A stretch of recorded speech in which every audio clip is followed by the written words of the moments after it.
তলে তলে ওবায়দুল কাদের মতো তলে পলে সবাই ভাগ চায়।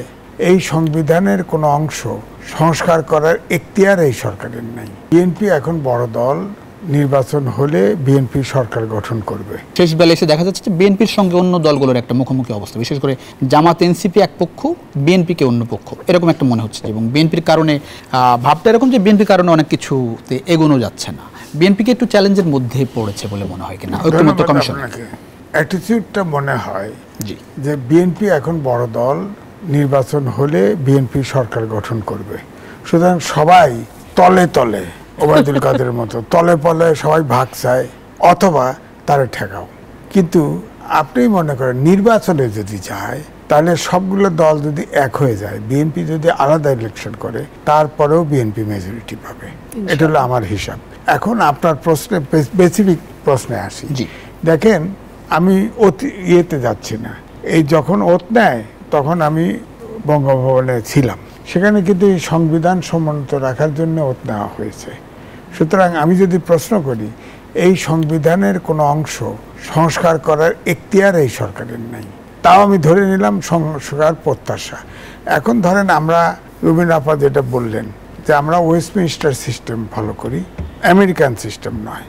মাথার ভিতরে যদি আপনার মানে সংস্কার কমিশনের যিনি প্রধান তিনি আমেরিকান সিটিজেন, এই জন্য যদি আমেরিকান ওই আদলে চিন্তা করে তাহলে তো সমস্যার সমাধান হবে না। আমার বক্তব্য হচ্ছে বাংলাদেশের আদলে এটা দেখতে হবে। কারণ আমি বলেন যে 54 বছর দেশ স্বাধীন হয়েছে, আমার যে মনোজগতের যে পরিবর্তন আসছে, এই পরিবর্তন তো রাজনৈতিক নেতাদের মধ্যেও আসছে। এইটা যদি আপনি গণতান্ত্রিক না করতে পারেন, আইন করে কাউকে কাবু করতে পারবেন না।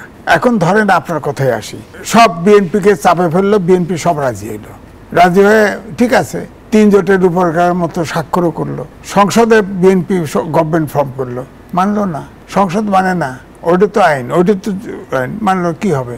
সুতরাং আন্ডারস্ট্যান্ডিংটা দরকার।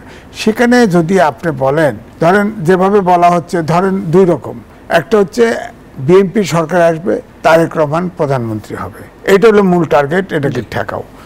আমার বক্তব্য হচ্ছে ধরেন 10 বছর মেনে নিল বিএনপি, তাতে সমস্যার সমাধান হলো, তারেক রহমান হবে, তারপরে তার ওয়াইফ হবে, তারপরে তার মেয়ে হবে, সমস্যা তো একই রইল, পার্থক্য তো কিছু রইল না। সুতরাং এটা সমাধান না। সমাধান আমার কাছে উপায় কি? মানে এই যে ধরেন উপায় আছে, এটি আমি বলছি যে উপায়টা হচ্ছে যে আপনি এমন একটি সরকার এবারে ইলেক্টেড হওয়া, যে সরকারটা কন্টিনিউয়াসলি, অর্থাৎ যে সরকারই হয়তো সরকারের পরিবর্তন করবে, 4-5 বছর অন্তত সুশাসন, আইনের শাসন, একটা মানবিক বাংলাদেশ গড়ার লক্ষ্যে কাজ করবে, থাকবে। এর জন্যে রাষ্ট্রীয় যে প্রতিষ্ঠানগুলি আছে, এই প্রতিষ্ঠানকে আপনি সক্রিয় করেন, স্বাধীন করেন, স্বাধীন না করে শক্তিশালী করেন, অনেকটাই স্বাধীন করেন। 2, নির্বাচনটা নিরপেক্ষ করেন, এই 5টা টার্মে নিরপেক্ষ নির্বাচন করেন, এবং ক্ষমতা যে হস্তান্তর এটা যাতে শান্তিপূর্ণভাবে হয়। শেখ হাসিনার মতো যেমনি সামনে ভোট করে আপনার প্রলম্বিত করবেন সরকার, এইটা যাতে না হয়।